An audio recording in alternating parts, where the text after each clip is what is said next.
कांग्रेस के वरिष्ठ नेता राजेश लिलोठिया ने पत्रकार वार्ता कर केंद्र की मोदी सरकार पर आरोपों की झड़ी लगा दी। उन्होंने सरकार के 10 वर्षों के कार्यकाल में भारी भ्रष्टाचार का आरोप लगाते हुए सरकार को तानाशाह करार दिया। उन्होंने कहा कि गरीब किसान और मजदूर के लिए मोदी सरकार ने कोई काम नहीं किया। लोगों को यह बात बताने के लिए कांग्रेस के कार्यकर्ता ब्लॉक स्तर पर जा रहे हैं। देखिए, ये अटकलें हैं। अभी औपचारिक रूप से कोई भी कहीं से भी कोई हमको न्यूज़ नहीं आई। ये आप लोगों के प्रेस में इस तरीके की चर्चा हमें भी देखने को मिली, पढ़ने को मिली। लेकिन मैं समझता हूँ इसके ऊपर जो भी साथी हैं वो कांग्रेस पार्टी के बहुत वरिष्ठ हमारे लीडर्स रहे हैं, हम उनका सम्मान करते हैं और उसके ऊपर हम लोगों का कोई स्टेटमेंट देना बनता नहीं है। इसलिए क्योंकि कल दिग्विजय सिंह जी जो यहाँ के हमारे पूर्व मुख्यमंत्री रहे थे, आप लोगों से संपर्क किया, उन्होंने भी वहाँ पर बताया कि यहाँ पर इस तरीके की ये अटकलें हैं। अभी कोई इस तरीके की हम लोगों को उसकी जानकारी नहीं मिली। नहीं, बिल्कुल पार्टी संकट से नहीं जूझ रही। पूरी देश के अंदर पार्टी मल्लिकार्जुन खड़गे जी के नेतृत्व में मजबूत है।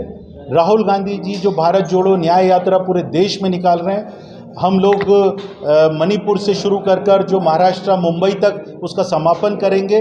6,700 किलोमीटर की ये यात्रा के अंदर हम लोगों को जो जनसमर्थन लोगों से मिल रहा है, तो पार्टी हर तरीके से मजबूत है। संगठन कांग्रेस पार्टी का मजबूत है। इसके अंदर मुझे कोई संकट नज़र नहीं आता। नरेंद्र मोदी की सरकार अपने 10 साल के कार्यकाल को, अपनी 10 साल की सरकार की उपलब्धि अमृतकाल से बताना चाहते हैं। कांग्रेस पार्टी इसका विरोध करती है, इसका खंडन करती है और ये कहती है कि ये अमृतकाल नहीं, अन्याय काल था नरेंद्र मोदी का।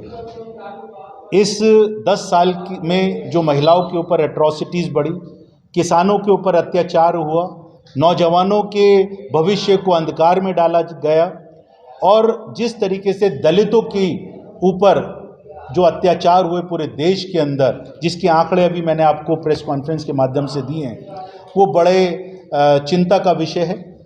आज देश के अंदर जो संवैधानिक संस्थाएं थी उनका दुरुपयोग कर जिस तरीके से भारतीय जनता पार्टी ऑपोजिशन की आवाज़ को बंद करना चाहती है और जो अन्याय 10 साल के अंदर भारतीय जनता पार्टी ने अपने शासनकाल में किया, दमनकारी जो शासन था उनका, बर्बरतर से क्रूर शासन था, उस शासन को वो छुपाने के लिए आज कभी तो धर्म की राजनीति को बीच में लाते हैं, कभी मंदिर की राजनीति को बीच में लाते हैं।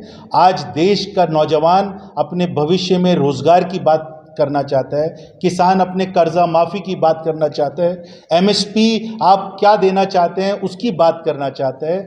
भारतीय जनता पार्टी आज उसकी बात नहीं करना चाहती, आज वो मुद्दों से भटकाना चाहती है देश के लोगों को। आप इसका विरोध कैसे करेंगे, कैसे जनता को समझा पाएंगे? क्या पॉलिसी पूरे देश के अंदर लोगों के बीच में जाकर हम इस तरीके की प्रेस वार्ता कर रहे हैं। जिला स्तर के ऊपर, ब्लॉक स्तर के ऊपर, गांव के स्तर के ऊपर कांग्रेस पार्टी का संगठन ये पर्दाफाश कर रहा है भारतीय जनता पार्टी के इस 10 साल के अन्याय काल का। हमारे पास में पूरे आंकड़ों के साथ में हम लोगों के बीच में जा रहे हैं और जिस तरीके का लोगों से समर्थन हमको मिल रहा है वो मैं बताना चाहता हूँ कि लोग बहुत असंतुष्ट हैं।